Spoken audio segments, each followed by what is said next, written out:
Bonjour à tous. Alors, je vous ai quitté dernièrement avec mes 25 avis concernant la deuxième journée des qualifications pour les éliminatoires de la Coupe du Monde pour le Qatar 2022.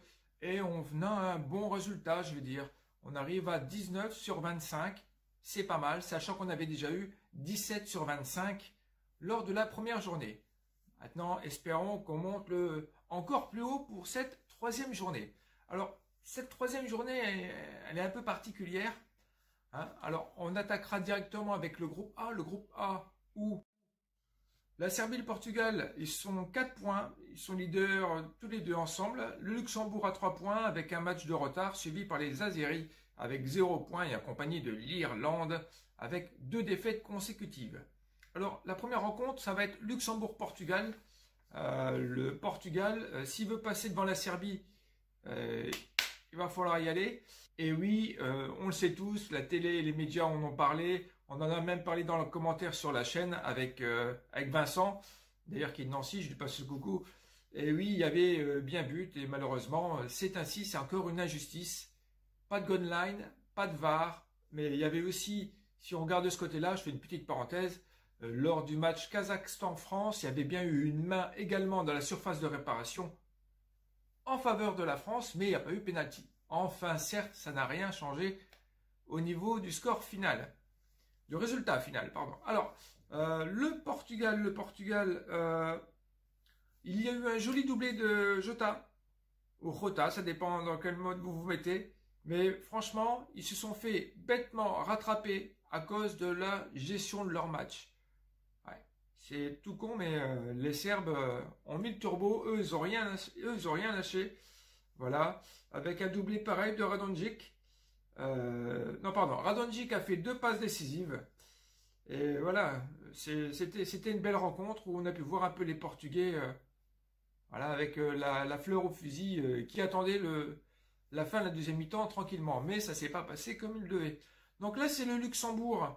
Le Luxembourg qui, lui, a été vainqueur à la 83e minute d'un match vraiment sans piment, sans conviction. Face à l'Irlande. L'Irlande, c'est une tristesse ultime. Hein. C'est bien qu'elle ne joue pas dans ce groupe lors de la troisième journée. Il faut qu'elle se repose, qu'elle se remette un petit peu les idées en clair. Donc, Portugal-Luxembourg, je donnerai tout simplement un avantage aux Portugais parce que dans le même temps, quand on regarde le match Azerbaïdjan-Serbie, je pense que les Azéris sont à la portée des Serbes. Donc il y a de grandes chances que ça va regarder les scores à la mi-temps, comment ça évolue. Mais moi je dis le Portugal vainqueur sur le score de 1-0.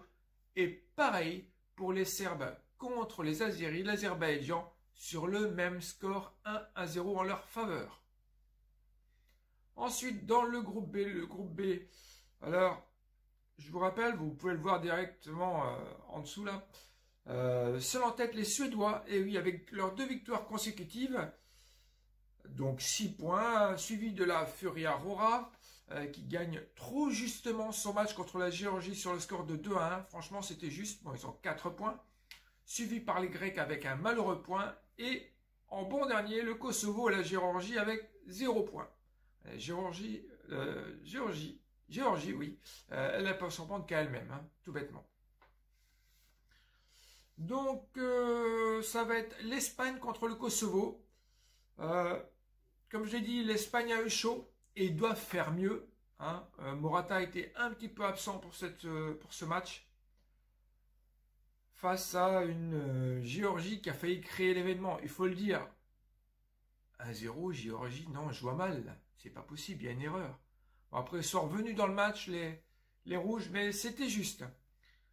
Donc, c'est contre le Kosovo. Le Kosovo, franchement, elle a joué contre la Suède. J'ai trouvé forcément un petit peu jeune cette équipe. Elle a un manque d'expérience face à une Suède qui est une Suède, voilà, avec une jolie passe décisive zlatanesque et un joli péno. D'ailleurs, les pénaux lors de cette journée, la deuxième journée, il y en a eu 8. C'est énorme quand même. Sur 25 matchs, c'est énorme. Bon, après, il y en a qui ont été transformés ou pas, mais ça, c'est une autre histoire. Voilà. Que dire de plus? Donc, Espagne-Kosovo, je donne tout simplement la victoire aux Espagnols sur le score de 2-0.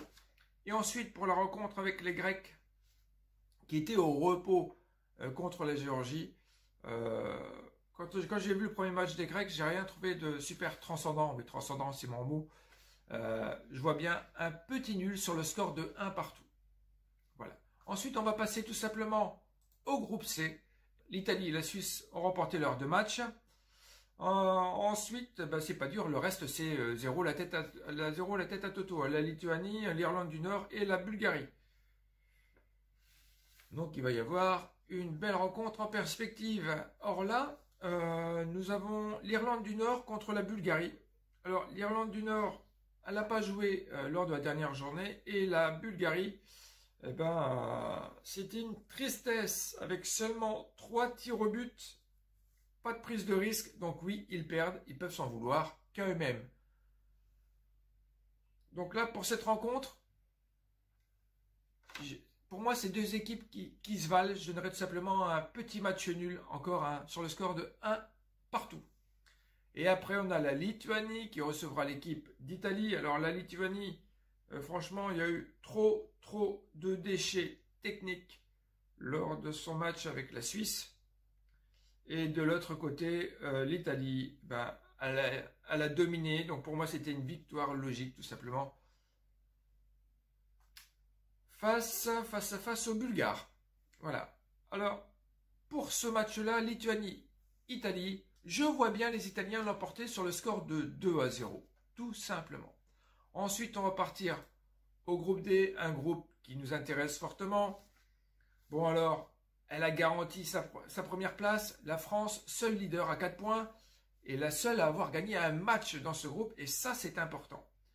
Avec les 2 points de la Finlande, de l'Ukraine, donc ils ont fait 2 nuls, avec le point pour la Bosnie et Kénénie pour le Kazakhstan. La rencontre tout de suite qu'on va attaquer, c'est Bosnie-France. C'est le match qui nous intéresse sérieusement. La Bosnie était au repos la journée précédente. Donc là, la France, on en parle tous. Oui, on renoue avec la victoire. En même temps, la France, elle a le droit de faire des nuls. Hein. Ça arrive de temps en temps. Mais après, il y a l'art et la manière. Avec le but de Dembélé. Voilà, on ne va pas féliciter le loupé d'Mbappé. Il a beaucoup été critiqué. On va le laisser tranquille. S'il y a un joueur qu'il faut laisser sur le banc, c'est Martial. Moi, franchement, je commence à avoir des boutons à voir Martial jouer. Voilà, il y a de la nonchalance à tire-larigot. Bien qu'il joue encore avec Pogba, il n'y a pas l'entente, elle n'est pas là, bien qu'ils jouent depuis des années ensemble à Manchester. Voilà, je ne suis pas ravi. Mais ce n'est toujours que mon avis. Alors pour cette rencontre, je donnerai tout simplement une petite victoire pour la France, avec la fin de clean sheet pour Lloris. Et je dirais un 2-1 pour la France. Ensuite, on a l'Ukraine contre le Kazakhstan. Alors l'Ukraine, une malheureuse erreur défensive à la 88e minute. Dommage pour elle. Du coup, gros match nul contre la Finlande. C'est dur. Et le Kazakhstan, on les a vus. Ils se débrouillaient pas mal sur le terrain synthétique. Maintenant, sur un terrain avec du gazon, on va voir ce que ça donne. Mais je donnerai quand même un avantage à l'Ukraine qui a montré quand même de belles choses. Il y a de grandes chances qu'il y a des changements importants à faire dans cette équipe. Et je donnerai la victoire de l'Ukraine sur le score de tout simplement de 2-0. Ensuite, on arrive dans le groupe E, où dans le groupe E, on a la Tchéquie et la Belgique qui se sont neutralisés, se partagent le haut du classement avec 4 points chacun, suivi de la Biélorussie avec 3 points, une jolie victoire de la Biélorussie avec 4 buts, et 0 points. Alors c'est le Pays de Galles qui bien sûr n'a joué qu'un match, et l'Estonie qui a pris 10 buts en 2 matchs. Qui peut mieux faire? On verra.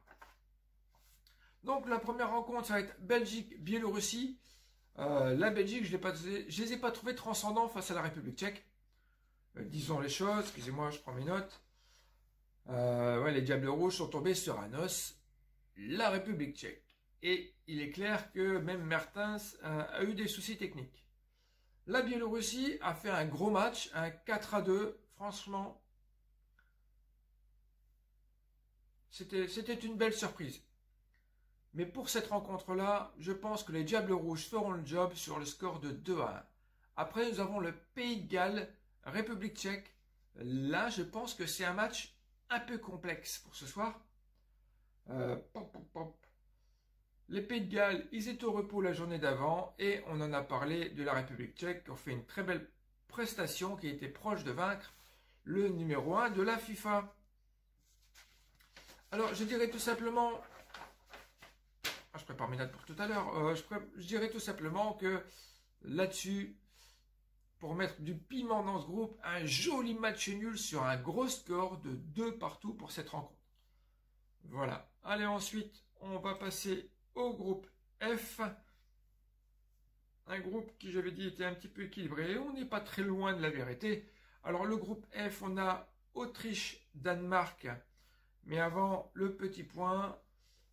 Seul leader de ce groupe, le Danemark, fait le perfect avec 10 buts et 2 clean sheets, ce qui est important. L'Autriche a 4 points, suivi par les Écossais, 3e avec 2 points. Et tout le reste a 1 point avec les îles Féroé, l'Israël et la Moldavie.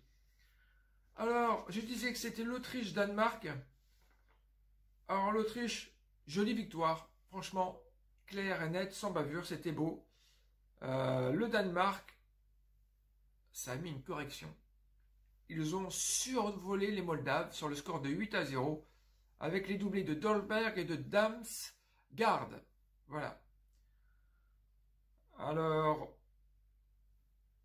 pour cette rencontre, je crois qu'on va tomber sur un joli match nul sur le score de 1 partout. Je ne suis pas sûr que les équipes vont réussir à se départager. L'Autriche joue pour la seconde fois d'affilée chez elle. Le Danemark fait le déplacement. Ouais, un bon match nul m'irait bien. Ensuite, nous avons l'Écosse et le Féroé. Alors, l'Écosse a joué un match assez équilibré avec l'Israël. Pas trop de grosses déceptions. Et les îles Féroé, je suis ravi parce qu'ils prennent l'habitude maintenant, dans les phases de groupe, à marquer des buts. Et là, ils en ont mis un. Et on voit qu'ils progressent malgré leurs difficultés. Manque de physique et manque de technique. Mais en même temps, faut que ça se fasse. C'est dans des compétitions que ces joueurs avancent, évoluent. Et je vois tout simplement une petite victoire de l'Écosse sur le score de 1-0. Et maintenant, c'est le dernier match de ce groupe F, la Moldavie contre l'Israël. Alors les Moldaves, je l'ai dit, ils ont pris cher. On va tourner la page pour oublier ce mauvais moment de la vie. Et les Israéliens, eux qui ont fait le nul avec les Écossais, c'est partagé, mais si effectivement il y a une surprise, elle serait du côté moldave, et j'ai du mal à le croire en voyant les matchs. J'irais plutôt la victoire de l'Israël sur le score de 1-0. Maintenant, on va attaquer le groupe G, et le groupe G, attention, c'est le groupe où il fait beau. Les outsiders, la Turquie et le Monténégro, ont reporté leurs 2 matchs et sont donc à 6 points. Les prétendus favoris déçoivent, les Pays-Bas et la Norvège, eux, sont uniquement à 3 points. Et 0 points pour la Lettonie et Gibraltar. Alors justement, Gibraltar recevra l'équipe des Pays-Bas. Alors, Gibraltar, ils ont bien joué jusqu'à la 30e minute. Ensuite, ils se sont laissés dépasser par les événements. Dommage. Les Pays-Bas, c'est une victoire 2-0. Malgré un tas d'occasions, si je ne me trompe pas, à la fin de la première mi-temps, il devait y avoir plus d'une vingtaine de tirs au but. Donc, comme quoi, ça y est, ils ont pris le pli, les choses sont à faire, et je les vois vainqueurs pour cette rencontre, sur le score de 3-0. Ensuite, nous avons Monténégro, Norvège. Alors, les Monténégrins, eux, ils marquent que des buts de la tête. Hein. La Norvège est prévenue, c'est que tête, les Monténégro.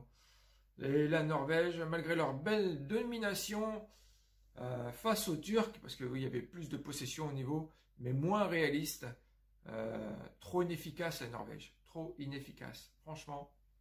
Donc du coup, je vais pour la victoire surprise du Monténégro pour cette journée, sur le score de 1-0. Et ensuite, le dernier match, qui n'est autre que la Turquie contre la Lettonie. Bon, la Turquie... excellente, hein, 2 buts de Tufan, un Fenerlé, tout le monde va, pour ceux qui suivent le championnat turc, ils voient de ce que je veux dire. Franchement, RAS, rien à dire, rien à signaler pour cette rencontre. Ensuite, la Lettonie,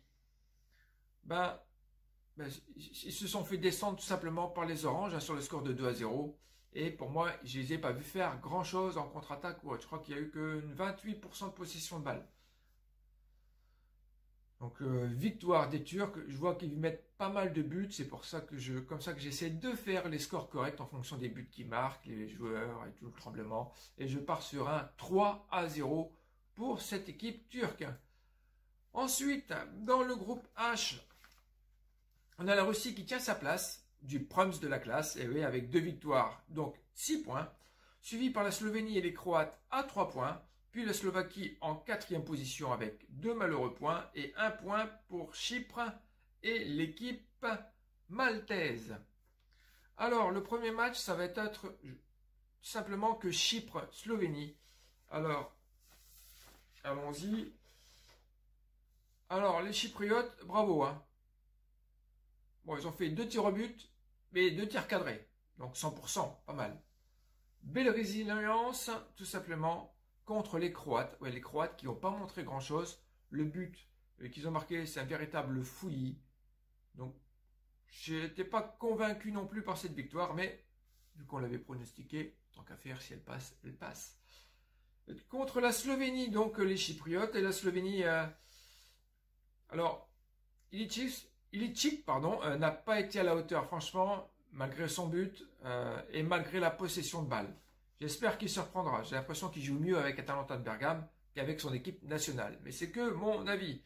Donc pour cette rencontre, petite victoire de la Slovénie avec un but d'Ilicic, pourquoi pas, sur le score de 1-0. Ensuite, nous avons la Croatie contre les Maltes. Alors la Croatie, but de Pasalic. Pasalic, encore un de l'Atalanta de Bergame. Et ensuite, plus rien. Franchement, qu'est-ce qui se passe? J'en sais rien. C'est une catastrophe. Alors Malte menait sur le score de 2-0, mais s'est fait bêtement rattraper sur le score de 2 partout.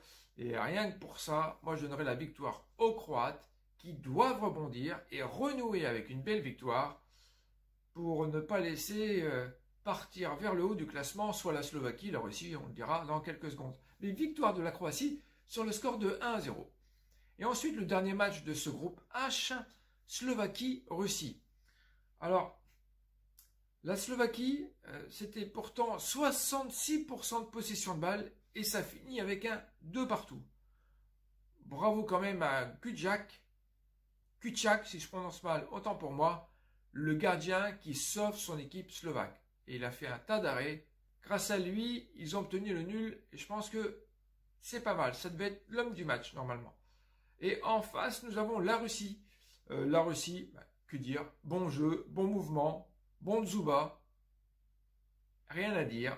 Le grand bonhomme d'1m93 et ses 95 kg, la masse elle est là et on voit que ça marque et qu'il est présent. Victoire de la Russie sur le score de 2-0. Ensuite, on arrive à l'avant-dernier groupe, le groupe I. J'essaie de faire vite, on est presque à 19 minutes, fabuleux. Et le groupe I, petit point du groupe I, on reprend ses notes. Alors 2 victoires et 2 clean sheets des Anglais, ils sont chauds, ces Britanniques, à 4 points les Polonais et les Hongrois, suivi de près de l'Albanie à 3 points. Et malheureusement, nous avons 2 défaites pour Andorre et Saint-Marin. Cette 3e journée devrait fixer le sort de ce groupe. On l'avait dit lors de la première journée déjà, comme quoi on avait affaire à un groupe quand même presque équilibré et on n'est pas loin de la vérité. Donc, la première rencontre, ça va être Andorre-Hongrie. Je retrouve, voilà, on y est. Alors l'Andorre, c'est tout simplement une jolie défaite logique avec 24% pardon, de possession de balle. Un peu triste. Alors la Hongrie, écoutez, ils ont eu 3 pénaux dans la rencontre précédente, ils en ont claqué 2. Que dire? Pour cette rencontre, je vois bien là les Hongrois passer au-dessus d'Andorre sur le score de 3-0. Ensuite, nous avons le choc, et ça doit être le choc de cette journée d'ailleurs, l'Angleterre contre la Pologne. Alors l'Angleterre, tout simplement, qui était victorieux de façon logique, je ne vais pas revenir dessus. Ensuite, la Pologne Également, belle victoire avec la sortie de Lewandowski, un poil blessé, mais a priori à cette heure-ci, ça serait pas mal. Et avec une grosse possession de balle de 76%. Mais là, c'est l'Angleterre, et là, c'est une autre histoire. Aussi bien que je vous avais dit que la Tchéquie allait neutraliser la Belgique, ça s'est produit, et je crois fort également qu'il peut y avoir un match nul, même si je serais quand même tenté à faire une double chance, 1 ou nul, mais je donnerai le match nul sur le score de 1 partout pour cette rencontre entre Sterling et Lewandowski. Ensuite, le dernier match, c'est Saint-Marin contre l'Albanie. Alors, Saint-Marin, grosse défaite logique, hein. Peu de résistance face aux Hongrois. L'Albanie, écoutez, ils ont fait une belle résistance, mais peu suffisante. L'Albanie, franchement, actuellement, à 3 points. Je regarde ici, je peux vous faire voir 3 secondes. Moi, j'ai rien à cacher. Regardez comment ça se passe ici. Voilà, tout est sur le PC. Je prends note. Je regarde en direct un petit peu, malgré mes prises de notes un petit peu partout, à gauche, à droite. Je donnerai tout simplement une petite victoire à l'Albanie sur le score de 1-0. Et ensuite, on arrive au dernier groupe de cette journée, le groupe J. Alors, dans le groupe J, l'Allemagne a 6 points avec 4 buts. Pas grand-chose, hein. L'Arménie avec 6 points également et 3 buts. Petite surprise, sauf pour les supporters arméniens, on le conçoit forcément. 3 points pour la Macédoine du Nord et la Roumanie.